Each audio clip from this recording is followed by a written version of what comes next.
chào các bạn, rất vui vì bạn đã quay trở lại đây xem vlog này cùng Nguyên và dự án Mái Nhà Có Hoa, một nơi dành cho những tâm hồn yêu thiên nhiên, yêu sự sống và yêu cái đẹp.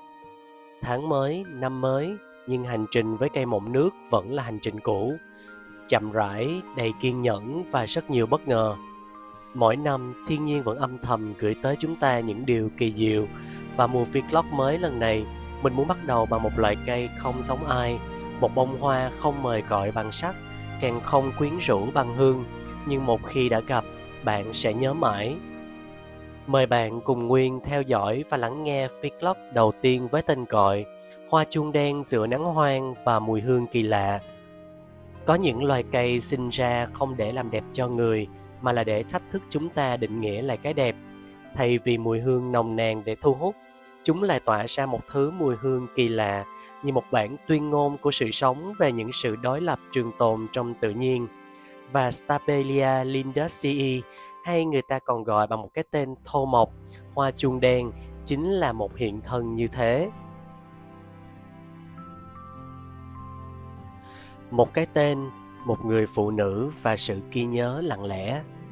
Tên khoa học Stapelia lindusii được đặt để tưởng nhớ đến Reino Lindus, nữ thực vật học người Hà Lan, người phụ nữ đầu tiên làm việc chính thức tại bảo tàng Schrenver và là người đầu tiên tìm thấy loài cây này trên các sườn núi Heldenberg của Nam Phi.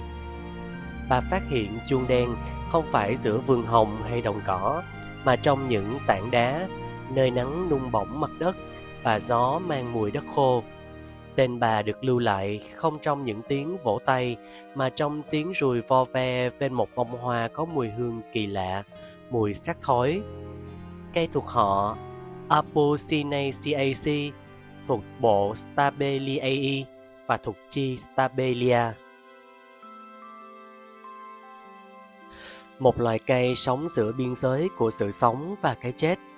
Cây phân bố ở miền đông bắc Nam Phi và Eswatini, nơi mà ngày thì khô nóng, đêm thì lạnh lặng như đá, nơi gió không hát mà rít, nơi mưa không về theo mùa mà bất chợt như tiếng thở dài của đất. Stapelia lindusii sinh ra để tồn tại ở đó, không than phiền, không khoe sắc. Khi được đưa về vườn, nó vẫn giữ tính khí ấy, chậm lớn, kiệm lời và kiêu ngạo.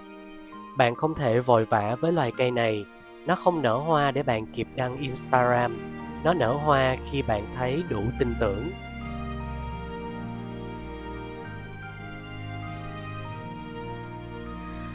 Vẻ đẹp dị biệt, không dành cho người yêu hoa theo cách thông thường. Thân cây mọng nước, vuông vức, có lông tơ mịn phủ đầy, mọc thành cụm như những tòa tháp xanh ngả màu hồng tím. Dưới ánh mặt trời, chúng không lấp lánh, không mềm mại, nhưng mang một dáng vẻ tự chủ đến kỳ lạ. Thân cây có chiều dài đạt từ 20 đến 25 cm và bề rộng từ 1 đến 2,5 cm. Chúng không cần ai chăm để sống, chỉ cần một góc đá khô, vài giọt nước và ánh sáng chiếu rọi. Hình ảnh ấy tựa như một tu sĩ canh gác nơi sa mạc, vững chãi và lặng im. Nhưng chính bông hoa chuông đen mới là sự mâu thuẫn làm nên kỳ quan của sự sống.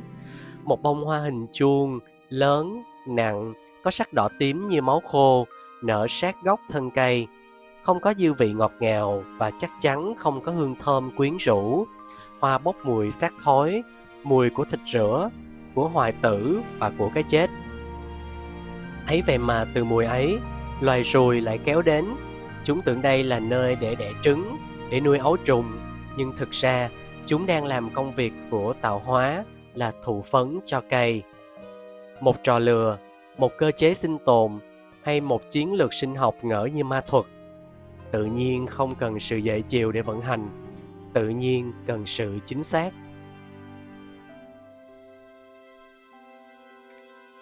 Trồng chuông đen như chăm một sinh thể hoang dã trong lòng phố thị.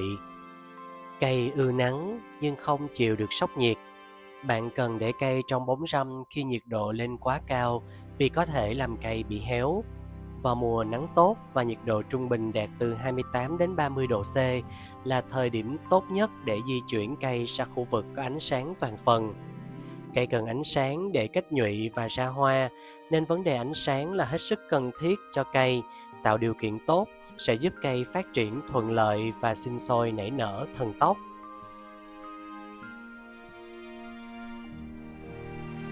Cây cần nước nhưng không có thói quen cầu xin việc tưới nước từ bạn. Chỉ khi thân cây bắt đầu nhăn nheo như làn da của người già, bạn mới nên tưới. Tưới xong, nó căng lại như chưa từng yếu đuối bao giờ. Trung bình việc tưới nước cho cây là 3 đến 4 lần một tuần là thật sự cần thiết để sự căng mọng như làn da trẻ con luôn bao bọc lấy thân cây, luôn tươi tắn và thật mọng nước. Khi cây bắt đầu kết nhụy và ra hoa, như bao loài sao biển khác, lượng nước cần tăng gấp đôi và tưới mỗi ngày giúp cây không bị héo nụ. Đó là lý do rất nhiều người mắc phải khi bỏ rơi cây không tưới nước vào dịp đặc biệt này. Nếu bạn định trồng Stapelia lindesii, hãy nhớ, cây ghét đất ẩm và đọng nước, cần đất tơi, thô và nhiều sỏi đá. Một hỗn hợp lý tưởng bao gồm 2 phần đất soi mít, 1 phần đất thịt, 1 phần đá akadama, 1 phần đá lava đen, thuốc tím và phân tan chậm. Chắc chắn việc bổ sung thêm pumice cho đáy chậu là vô cùng cần thiết khi trồng cây, vì khả năng thoát nước tốt, thoáng bộ rễ sẽ giúp cây phát triển một cách ngoạn mục. Nhìn trên màn ảnh, các bạn sẽ thấy đây là bộ rễ khi được trồng với hỗn hợp đất được phối trộn theo ý tưởng của Nguyên dành cho cây chuông đen. Bộ rễ ôm trọn lấy giá thể và khả năng sa rễ của loài sao biển là hết sức kỳ diệu. Vì lẽ đó, khi được thiên nhiên ưu đãi về mặt khí hậu, chỉ cần việc phối trộn giá thể hiệu quả sẽ giúp cây đạt ngưỡng phát triển tối đa mà bạn chưa bao giờ nghĩ đến.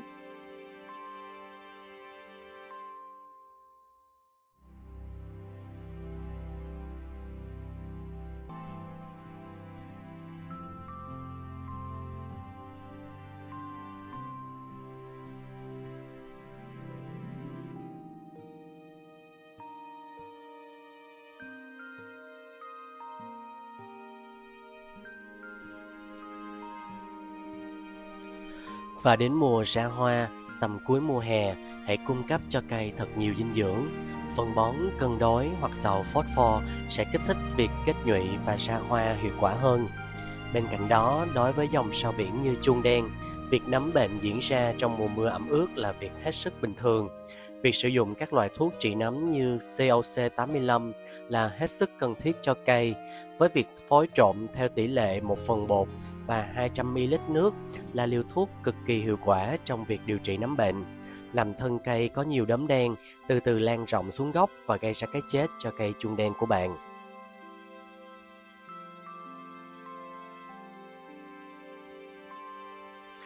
Bên cạnh đó, rệp sáp cũng là vấn đề nan giải cho mùa hè. Việc sử dụng các sản phẩm phối trộn với thành phần tự nhiên sẽ giúp điều trị vấn đề rệp sáp hiệu quả.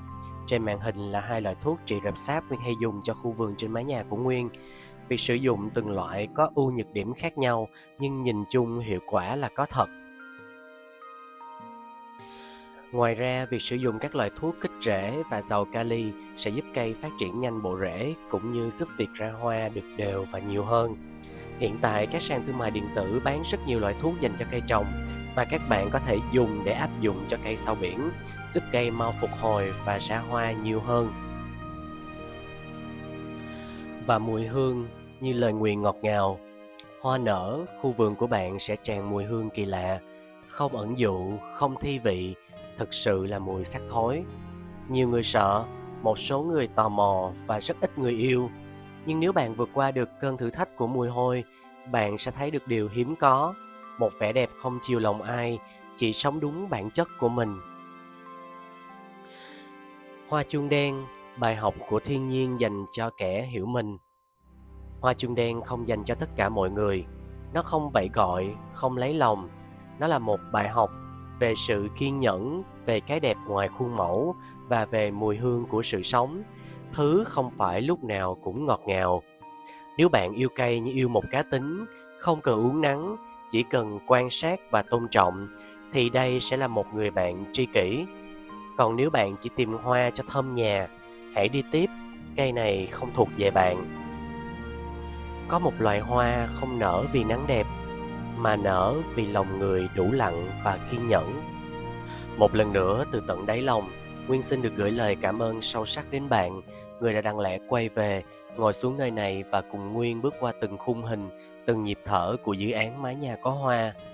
Hy vọng rằng mỗi vlog mới sẽ giống như một làn gió mát đầu ngày, khẽ lay động góc vườn nhỏ trong tim bạn, mang theo một loài cây dịu dàng, một mầm xanh bé xíu, hay chỉ đơn giản là một khoảnh khắc khiến bạn mỉm cười. Rất vui khi được đón bạn trở lại nơi này, nơi chúng ta vẫn thường gặp nhau qua những thước phim và sự yên bình của khu vườn nhỏ.